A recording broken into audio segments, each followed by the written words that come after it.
여러분, 인생을 여러 가지로 비유할 수 있는데 그 비유들 중에서 고대 로마의 철학자였던 세네카가 했던 말이 있습니다. 인생은 항해다라고 하는 말을 했는데요. 너무 많이 들어서 우리가 조금 진부한 표현이다라고 할 수 있겠지만 그 말에는 인생에 대한 깊은 의미가 담겨져 있습니다. 우리가 살아가고 있는 이 인생과 항해는 매우 유사한 점이 많이 있다라고 하는 거죠. 우선 고대의 항해를 할 때에는 매번 자신의 목숨을 걸어야 하는 여행이었던 것처럼 우리의 인생도 한 번뿐인 여정이라고 하는 것입니다. 인생과 항해 한 번 지나가면 다시는 돌아갈 수 없는 것입니다. 인생에 연습이 있냐? 없습니다. 오늘 지금 이 순간 이 시간이 이제는 한 번 지나가면 다시는 돌이킬 수 없는 시간이고 순간이라고 하는 것이죠. 두 번째, 인생과 항해는 모두 다 목적지를 향하여 가지만 내 계획대로 움직이지 않는다라는 점에서 닮아 있습니다. 고대에서 배를 운행할 때는 대부분 노를 저어서 운행을 하게 되는데 노만으로는 할 수 없기 때문에 바람의 힘을 크게 의지하였습니다. 아무리 선장이 이 방향으로 가고 싶어도 바람이 다른 쪽으로 불게 되면은 곧장 그곳으로 갈 수 없게 되는 거죠. 그래서 때때로 크게 돌아야만 했고 때로는 바람이 열어주는 그 길을 따라서 움직여야 했습니다. 인생도 그러하다는 거죠. 우리가 나름대로 계획을 세웁니다. 이렇게 되면은 그 다음에는 이렇게 해야 되겠다. 이 다음에는 이제는 저것을 해야 되겠다. 그러나 여러분, 인생이라고 하는 것 언제나 우리가 계획한 대로 인생의 계획표대로 움직이지 않는 것이 우리 인생입니다. 또 인생과 항해는 모두가 다 우리가 완전히 통제할 수 없다는 점에서 비슷합니다. 목적지가 이제 눈앞에 보여서 이제 하루면은 저 목적지에 다다를 수 있겠다라고 생각하지만 어느 날 갑자기 불어닥친 큰 폭풍과 태풍으로 인하여서 전혀 다른 목적지에 도달하게 되거나 아니면은 그 목적지에 도착하지 못하는 일들도 발생하게 된다는 것입니다. 인생도 마찬가지예요. 우리가 계획하고 준비하여 이곳에 도착할 것이라 예상하였지만 분명히 이렇게 될 것이라고 생각하였지만 예상하지 못하는 일들이 발생하게 되고 뜻하지 않은 사건으로 인하여서 우리의 인생이 전혀 다른 방향으로 가게 되는 경우들을 만나게 되는 것입니다. 마지막으로 네 번째로 인생과 항해에는 좌초하는 순간들이 있다라고 하는 것입니다. 더 이상 앞으로 나아갈 수 없다라고 느끼는 순간이죠. 항해를 포기하고 싶은 순간, 이제는 목적지가 아니라 정말 이제는 이 바다 가운데 표류할 수밖에 없는 그러한 순간, 좌초의 순간을 경험할 때가 있는 것입니다. 그러한 의미에서 인생과 항해는 매우 많은 부분 닮아 있습니다. 오늘 제가 말씀드린 이 네 가지를 한순간에 경험하고 있었던 사람들이 있는데 바로 오늘 본문에 있는 예수님의 제자들입니다. 여러분, 그들이 어떻게 이렇게 어려운 항해를 시작하게 되었을까요? 그 시작점을 우리는 22절에서 확인할 수 있는데 우리 마태복음 14장 22절 우리 같이 읽도록 하겠습니다. 시작. 예수께서 즉시 제자들을 재촉하사 자기가 무리를 보내는 동안에 배를 타고 앞서 건너편으로 가게 하시고, 본문은 예수님께서 제자들을 배에 태워서 먼저 건너편으로 보내시는 장면으로 시작하고 있습니다. 중요한 것은 뭐예요? 제자들이 자기가 마음 먹어서 뭔가 의지를 가지고 저 건너편으로 배를 타고 가야 되겠다라고 시작한 것이 아니라 우리 주님께서 어서 배를 타고 저 건너편으로 가라, 그렇게 예수님께서 제자들을 재촉하셨다라고 하는 것이죠. 그렇다면 왜 예수님께서 제자들을 재촉하고 있는 것일까요? 마태복음에서는 그 내용에 대해서 분명하게 이것이다라고 밝히고 있지는 않지만 우리가 미루어 짐작할 수는 있습니다. 우리 마태복음 14장 바로 앞부분에 보시면 어떠한 사건이 나오냐면 오병이어 기적의 사건이 나옵니다. 요한복음, 동일한 사건을 기록하고 있는 요한복음에도 이 사건에 대해서 나오고 있는데 요한복음에서는 그 분명한 이유를 말씀해 주고 있습니다. 오병이어의 기적을 경험한 무리들이 예수님을 억지로 붙잡아서 자신들의 왕으로 세우고자 했기 때문에 예수님께서 제자들을 불러서 저 건너편으로 가라라고 말씀하셨다라고 하는 거죠. 무리들은 생각했어요. 이분이 우리의 왕이 된다면 우리의 먹을 문제들이 해결될 것이니 이분이 왕이 되면 참 좋겠다. 이분이 왕이 되기만 한다면 지금 우리가 로마의 압제 가운데 있는데 이 로마의 압제로부터 우리가 해방될 뿐만이 아니라 부요함을 누릴 수 있겠구나. 이제는 예수가 우리의 메시아, 우리의 왕이 되어야 된다라고 하는 그러한 분위기가 있었다라고 하는 것입니다. 이 사실을 알고 계셨던 예수님은 그러한 군중의 열광과 인기에 휩싸이지 않도록 서둘러서 그 자리에서 제자들을 떼어서 자가 격리시킨 것입니다. 그렇게 제자들에게는 사람들의 환호와 성공의 열기에서 벗어나야 할 그러한 시간들이 필요했던 것이죠. 그렇게 제자들은 이제 군중의 열광, 그들의 인기 속에서 떨어져 나오게 되었고 예수님 역시 그 인기에 머무르시는 것이 아니라 따로 산에 올라가셔서 아버지 하나님과 깊은 교제, 기도의 시간을 갖게 됩니다. 우리 23절 말씀을 우리 같이 한번 다시 읽도록 하겠습니다. 시작. 무리를 보내신 후에 기도하러 따로 산에 올라가시니라. 저물매에 거기 혼자 계시더니 예수님 기도하시고 제자들은 배를 타고 가게 되었습니다. 그런데 문제가 생겼습니다. 예수님의 말씀을 따라 배를 타고 가는 그 여정 가운데 제자들에게 거센 역풍이 불기 시작한 것입니다. 여러분, 여기에서 알 수 있는 첫 번째 영적인 교훈이 무엇이겠습니까? 주님이 가라고 하신 그 길에도 역풍이 불 수 있다라고 하는 것입니다. 다시 한번 강조합니다. 주님이 가라고 하신 그 길에도 역풍이 불 수 있습니다. 예수님의 말씀을 따라 배를 타고 제자들에게 거센 역풍이 불기 시작한 것입니다. 본문 이렇게 말씀하고 있어요. 24절 말씀 우리 같이 한번 읽어보겠습니다. 24절입니다. 배가 이미 육지에서 술이나 떠나서 바람이 거스름으로 물결로 말미암아 고난을 당하더라. 제자들의 배는 이미 육지에서 떨어져서 상당히 멀리까지 오게 되었습니다. 같은 사건을 기록하고 있는 요한복음의 말씀을 보니까 마태복음은 술이나 떨어졌다라고 이야기하고 있는데 요한복음에서는 10여리까지 가게 되었다라고 말씀하고 있습니다. 약 10리는 한 4km 정도 되거든요. 그러니까 10여리 정도 되었다라고 하면 4km에서 5km 정도 배를 저어서 그곳까지 오게 된 것입니다. 지금 그들이 항해하고 있는 이곳은 어디입니까? 갈릴리 호수예요. 갈릴리 바다라고 불리는 갈릴리 호수입니다. 동과 서로는 약 12km, 남과 북으로는 약 21km가 되는 거대한 호수입니다. 그런데 지금 오병이어의 기적이 베세다라고 하는 곳에서 일어났고, 그리고 그들이 마지막에 종착지, 그들의 목적지가 가버나움이었다는 것을 우리가 생각하면은 남과 북이 아니라 동과 서를 횡단하였던 것으로 우리가 보게 됩니다. 그러면은 동과 서가 약 12km라고 한다면 10여리 떨어졌다고 하면은 출발점부터 한 5km 정도. 그러니까 그 바다의 중심에 지금 있는 것입니다. 이것은 우리에게 큰 영적인 교훈을 주고 있습니다. 바다의 중심에 지금 큰 폭풍을 만나게 된 것입니다. 이제 앞으로 가기에도 어렵고 또 뒤로 가기에도 어려운 아주 위기에 봉착하게 되었다라고 하는 것이죠. 어디에서도 쉽게 도움받을 수 없는 그 위치에 지금 제자들이 있는 것입니다. 그런데 시간도 문제예요. 예수님께서 25절에 보시면은 고난당하는 제자들을 향하여서 밤 사경에 찾아오게 되십니다. 밤 사경은 언제냐? 대략 새벽 3시부터 6시 사이를 밤 사경이라 말할 수 있습니다. 그러니까는 날이 저무는 그 저녁 시간부터 시작해서 계속해서 노를 저어서 새벽 3, 4시까지 계속해서 힘을 다하여 거센 바람과 싸우고 있었다라고 하는 것이죠. 한두 번 큰 파도가 치고 지나가는 것이 아니라 가고자 하는 방향과는 정반대에서 역풍이 불어오게 된 것입니다. 여기에서 우리 또 하나의 영적인 교훈을 발견할 수 있습니다.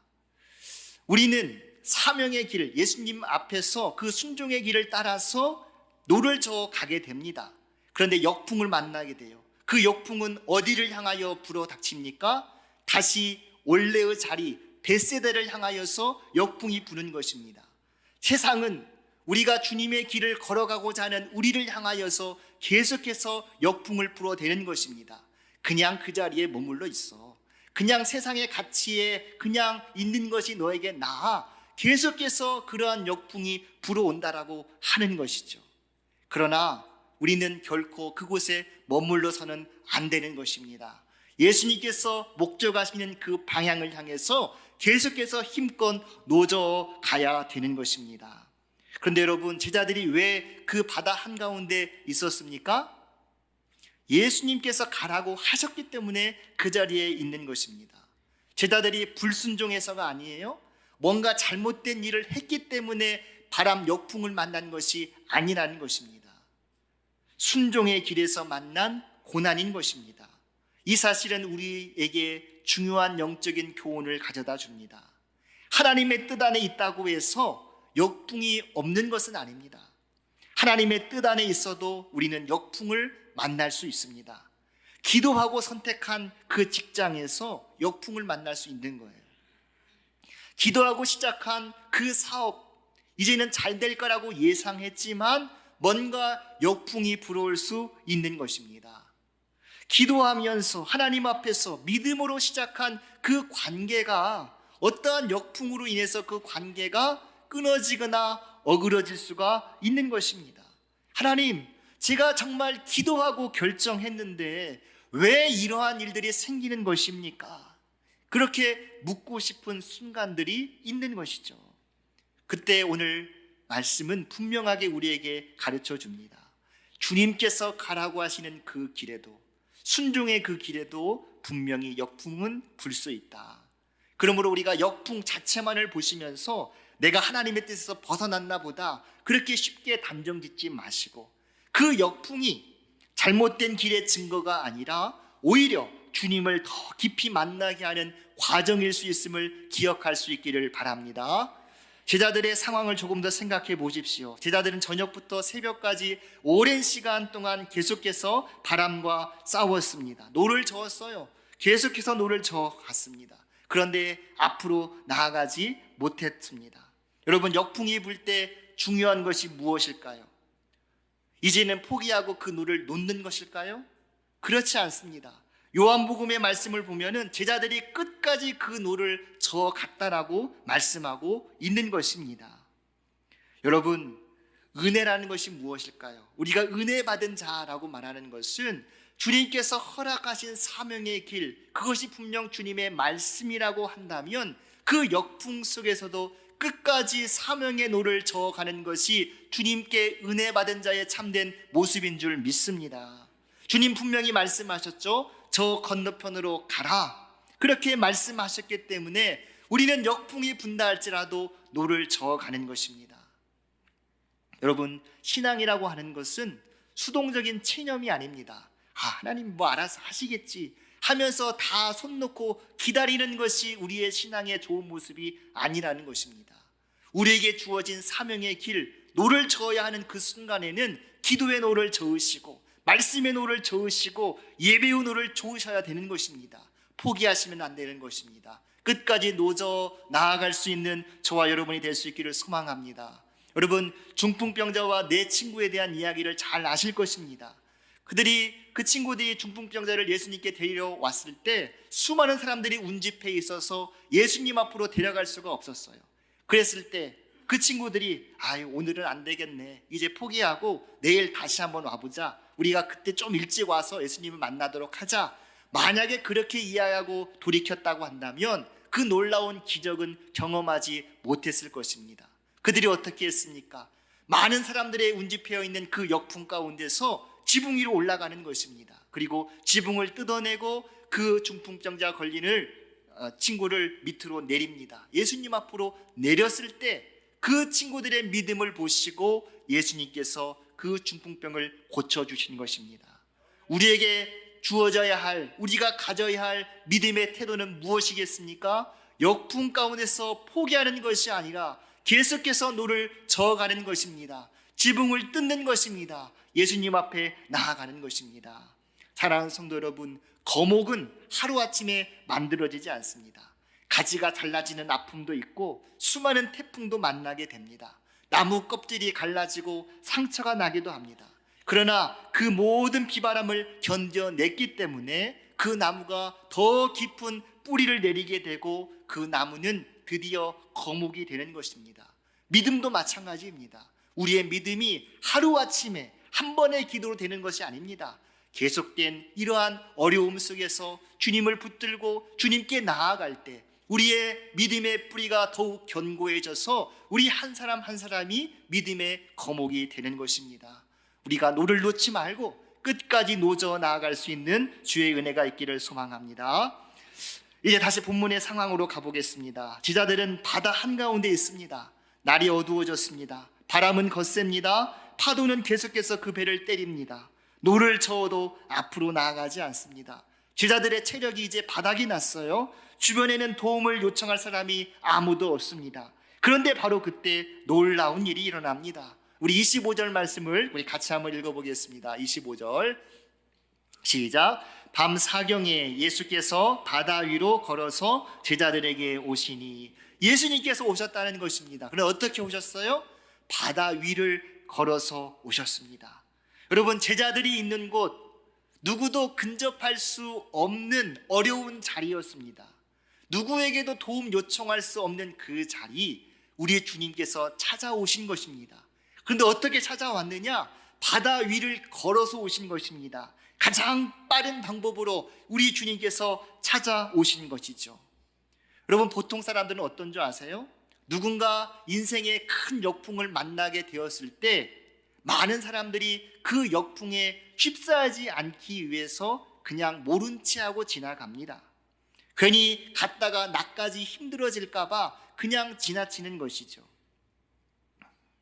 그러할 때 그 위기 속에 있는 한 사람은 이제 나 혼자 남았구나 하고 절망할 수밖에 없습니다. 그런데 그 순간 오늘의 말씀은 우리에게 아주 중요한 복음의 말씀을 들려줍니다. 무엇입니까? 두 번째 교훈, 아무도 올 수 없는 역풍의 한가운데로 우리 주님께서 찾아오신다. 아무도 올 수 없는 그곳에 우리 예수님 찾아오셨습니다. 사람이 들어오지 못하는 곳까지 찾아오셨습니다. 아무도 이해하지 못하는 그 아픔, 마음속까지 찾아오시는 것입니다. 가족에게도 말하지 못하는 것, 가까운 친구들에게도 상의할 수 없는 것, 목회자에게조차 표현할 수 없는 마음 깊은 곳까지 우리 주님은 찾아오시는 것입니다. 여러분, 생각해 보세요. 제자들이 처음에 얼마나 서운했겠습니까? 예수님께서 가라고 하셔서 지금 이 자리에 있는데 예수님 과연 어디에 계시는가? 혼자 저 육지에서 머물러 계시는 거 아닌가? 이렇게 죽게 되었는데 예수님 왜 돌아보지 않는 것인가? 수많은 생각들을 했을 것입니다. 몇 시간 동안 노를 힘있게 저어가면서도 그러한 생각들이 떠나지 않았을 거예요. 우리끼리 해봐야 이제 아무 소용없다. 이제 포기해야 되겠다. 더 이상 어떻게 할 수 없다. 그런데 여러분, 바로 그 순간 우리 예수님께서 찾아오셨습니다. 여러분, 이 사실이 우리에게 무엇을 가르쳐 줍니까? 우리 주님께서 비록 물리적으로 그들과 함께 계시지 않은 것처럼 보였지만 우리 주님은 저 산에서 하나님 아버지께 기도하는 것으로 생각되었지만은 우리 주님의 관심은 여전히 제자들에게 있었고 제자들의 형편을 알고 계셨다는 것입니다. 그래서 가장 힘든 순간, 그들에게 정말 도움이 필요한 그 순간 우리 주님 직접 물 위를 걸으셔서 그들 가운데 찾아오신 것입니다. 우리는 생각하죠. 우리의 일들이 잘 되면 하나님이 나와 함께 하신다. 그런데 어느 순간 어떠한 일들이 어그러지고 잘못되면 하나님이 나와 함께하지 않는 것 같아, 이러한 생각을 하게 됩니다. 그러나 여러분, 오늘 본문은 무엇이라 말씀합니까? 일이 잘 돼도 하나님이 함께하시는 것이겠지만은 일이 잘 안 되는 거예요. 계획대로 안 되는 거예요. 우리가 원하는 목적지로 가지 못하고 있는 큰 난관에 만난 그 현장에도 우리 주님은 함께 하시는 줄 믿습니다. 사랑하는 성도 여러분, 우리 주님은 우리가 역풍 가운데 있을 때 멀리 서서 구경하시는 분이 아니십니다. 우리를 향하여서 그 역풍을 뚫고 들어오시는, 친히 찾아오시는 참 좋으신 우리 주님, 그 주님을 만날 수 있는 은혜가 있기를 소망합니다. 그런데 여러분, 제자들의 반응이 놀라워요. 예수님께서 찾아오셨는데 제자들이 오히려 두려워합니다. 26절의 말씀을 우리 같이 한번 읽어보겠습니다. 26절 시작.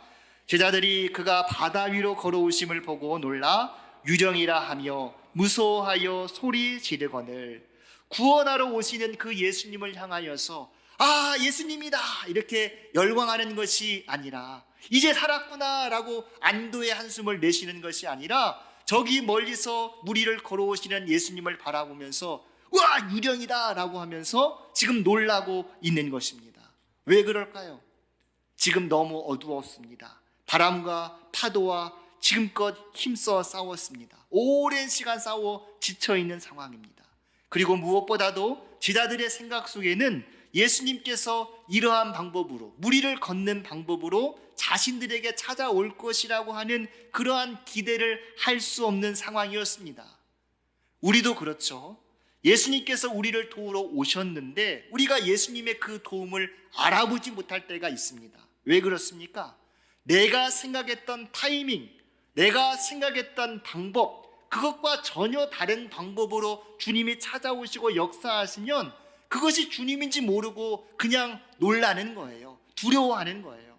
그러나 주님이 그러한 상황 속에서 책망하지 아니하시고 말씀하십니다. 27절 말씀 우리 같이 한번 읽어보겠습니다. 시작. 예수께서 즉시 이르시되 안심하라, 나니 두려워하지 말라. 유령이라 하며 무서워하여 소리 지르는 그 아우성의 현장 속에서 예수님 말씀하십니다. 안심하라, 나니 두려워하지 말라. 여러분, 제자들은 그 음성을 들어본 적이 있습니다. 예수님과 함께 다니면서 수없이 들었던 주님의 음성이었습니다. 갈릴리 길을 걸어가면서 주님과 함께 교제했으며 그때 들었던 그 말씀들, 회당에서 가르칠 때 들었던 그 말씀들, 무리를 향해 말씀하실 때 들었던 그 주님의 음성이 지금 들려오는 것입니다. 그러니 어둠 속에서 얼굴은 보이지 않았을지 몰라도 그 음성을 들음으로 주님인 줄 알게 되었습니다. 아, 주님이시구나, 주님이 오셨구나, 날 잊은 줄 알았는데 잊지 않고 이 자리에 찾아오셨구나. 할렐루야. 여러분, 역풍 가운데 계십니까? 그곳에 우리 주님 친히 찾아오시면서 우리와 함께 하실 줄 믿습니다. 그리고 우리에게 말씀하십니다. 안심하라, 나니 두려워하지 말라. 여러분, 이 음성을 듣고 주님 앞에 나아가는 은혜가 있기를 주의 이름으로 축원드립니다. 그래서 우리에게 주시는 세 번째 교훈은 무엇입니까? 역풍 속에서도 주님의 음성을 듣고 그 손을 붙들어야 되는 것입니다. 유령인 줄 알았는데 그 음성을 들어보니 우리 주님이셨습니다. 그러자 베드로가 반응합니다. 베드로는 거기에서 한 걸음 더 나아가는 것입니다. 28절에 있는 말씀, 베드로가 대답하여 이르되 주여, 만일 주님이시거든 나를 명하사 물 위로 오라 하소서. 예수님께서 말씀하십니다. 오라. 베드로가 이제 배 밖으로 나아가게 됩니다. 여러분, 이건 굉장히 놀라운 일입니다. 12제자 모두가 주님의 음성을 들었어요. 그러나 그들은 모두가 다 배 안에서 주님이 오시기만을 기다리고 있었지만 베드로는 기다릴 수 없었던 것입니다. 무리를 걸으시는 그 주님 앞에 나 자신이 나아가기를 원했던 것입니다. 그러했기에 제자들이 함께 있었지만 물 위로 발을 내디딘 사람은 베드로 한 사람이었다라고 하는 것이죠. 그런데 여러분, 우리가 이 베드로의 이야기를 할 때 가장 많이 이야기하는 게 뭔지 아세요? 베드로가 믿음이 없어서 물에 빠져버렸다, 여기에 초점이 있습니다. 그런데 저는 물에 빠진 것보다 먼저 보아야 할 것이 있다라고 생각합니다. 베드로가 주님의 음성을 듣고 주님을 만나기 위해서 안전지대인 배 밖으로 나아갔다라고 하는 것입니다. 주님의 말씀만을 붙들고 믿음의 발을 내딛었다라고 하는 것입니다. 물론 바람을 보고 두려워해서 그는 빠져갔습니다. 그러나 여러분, 중요한 게 뭔지 아세요? 물에 빠지면서 베드로는 놀라운 기도, 위대한 기도를 주님 앞에 배우게 되는 것입니다. 어떻게 기도합니까? 주여 나를 구원하소서. 그때 예수님께서 어떻게 하십니까? 네, 그럴 줄 알았다. 책망하지 않으셨습니다. 야, 믿음이 그렇게 약해서 쓰겠냐? 물 좀 더 먹어라 하면서 머리를 쥐어박지 않았습니다. 어떻게 하셨습니까? 성경은 말씀합니다. 31절에 예수께서 즉시 손을 내밀어 그를 붙잡으시며, 즉시 손을 내미신 것입니다. 여러분, 물에 빠져본 사람만이 자기 자신의 한계를 알고 주님 나를 도와주십시오라고 주 앞에 구원의 손을 내미는 것입니다. 우리는 너무너무 실패를 두려워합니다. 그래서 아예 배 밖으로 나오려 하지 않습니다. 실패하지 않기 위해서 아무것도 하지 않습니다. 상처받지 않기 위해서 사랑하지 않습니다. 거절당하지 않으려고 전도하지 않습니다. 실수할까 봐 봉사하지 않습니다. 무너질까 봐 도전하지 않아요. 그러나 믿음은 안전한 배 안에서 예수님을 구경하는 것이 믿음이 아니라 주님이 오라라고 명령하실 때 한 걸음을 내딛는 것이 진정한 믿음인 줄 믿습니다. 우리가 그 믿음의 한 걸음 한 걸음을 내딜 수 있는 우리 서연의 가족들 될 수 있기를 소망합니다. 그렇게 믿음의 길을 걸어간 베드로와 제자들, 결국에는 어떻게 되었습니까? 요한복음 6장 21절에서 이 부분을 감격적으로 표현하고 있습니다. 6장 21절 우리 같이 읽겠습니다. 시작. 이에 기뻐서 배로 영접하니 배는 곧 그들이 가려던 땅에 이르렀더라. 아멘. 제자들이 예수님을 영접하게 되었습니다. 여러분, 이것이 중요합니다. 우리의 인생에 오병이어의 기적만 필요한 것이 아닙니다. 내 인생의 배 안에 우리 주님 예수님이 필요한 것입니다. 항해와 같은 내 인생에 그 배의 선장으로 우리 주님을 영접하는 것, 그것이 가장 중요할 줄 믿습니다. 물론 풍랑이 없으면 좋겠죠. 하지만 그것보다 더 중요한 것은 풍랑 속에서 우리 주님을 영접하는 것입니다. 문제가 해결되는 것 중요합니다. 하지만 그 문제 가운데서 우리 주님을 만나고 주님을 경험하는 것, 그것이 우리에게 주어질 숙제인 것입니다. 여기서 한 가지를 더 생각하고 싶습니다. 교회는 역풍 속으로 들어가는 공동체여야 합니다. 여러분, 이어령 박사님께서 지성에서 영성으로 하는 책을 썼습니다.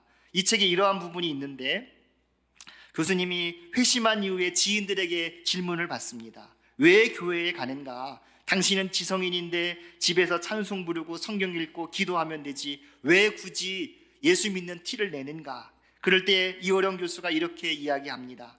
배가 고프면 식당에 가지, 뭔가 알고 싶을 때면 도서관에 가면 되고, 심심하면 극장 가서 영화 보면 되지, 몸이 아프면 병원에 가도 되고, 근데 먹어도 배고프고 마셔도 갈증나고 놀아도 심심하고 배워도 답답하고, 그러면 어디로 가야 되나? 그게 뭔데? 배고픈 것처럼 갈증나는 것처럼 영혼이 굶주려 있을 때 어디를 가나? 그때 아무도 대답을 하지 못합니다. 그럴 때 가는 곳이 교회란 말이다. 그랬더니 사람들이 또 이렇게 이야기해요. 교회라는 곳을 보니까 맨날 싸우기만 하고 소송하고 욕심 부리는데 왜 그러한 교회를 가냐? 그때 이렇게 이야기했다고 합니다. 식당에 다 맛있는 음식만 나오는 것이냐? 병원의 의사가 다 명의여서 모든 병을 다 고치느냐? 극장에 다 재미있는 영화만 상영하느냐? 그렇지 않다는 거죠. 그래서 그래도 배고프면 식당을 찾아가는 것이고 아프면 병원을 찾아가는 것처럼 모든 교회가 다 영적으로 건강한 것은 아니지만 역시 영혼이 갈급하고 메말라 있을 때 찾아갈 곳은 교회가 아니겠는가? 여러분, 우리 교회는 역풍 속으로 찾아가는 교회가 되어야 될 줄 믿습니다. 역풍 속에서 주님을 찾고자 헤매고 있는 저 영혼들을 향해서 찾아가서 주님의 마음으로 손을 내밀어주는 그러한 교회 될 수 있기를 주의 이름으로 축원드립니다. 이 시간 여러분에게 묻고 싶습니다. 여러분은 지금 어디로 가고 있습니까?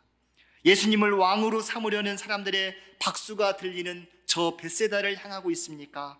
아니면 역풍이 분다 할지라도 우리 주님께서 말씀하신 그 건너편 가버나움 사명의 자리를 향하여 가고 있습니까? 사랑하는 성도 여러분, 세상의 인기보다 예수님의 길을 선택하십시오. 역풍이 불어도 믿음의 노를 놓지 마십시오. 그리고 마지막에는 여러분의 힘이 아니라 여러분에게 찾아오시는 우리 주님의 손을 붙들 수 있기를 바랍니다.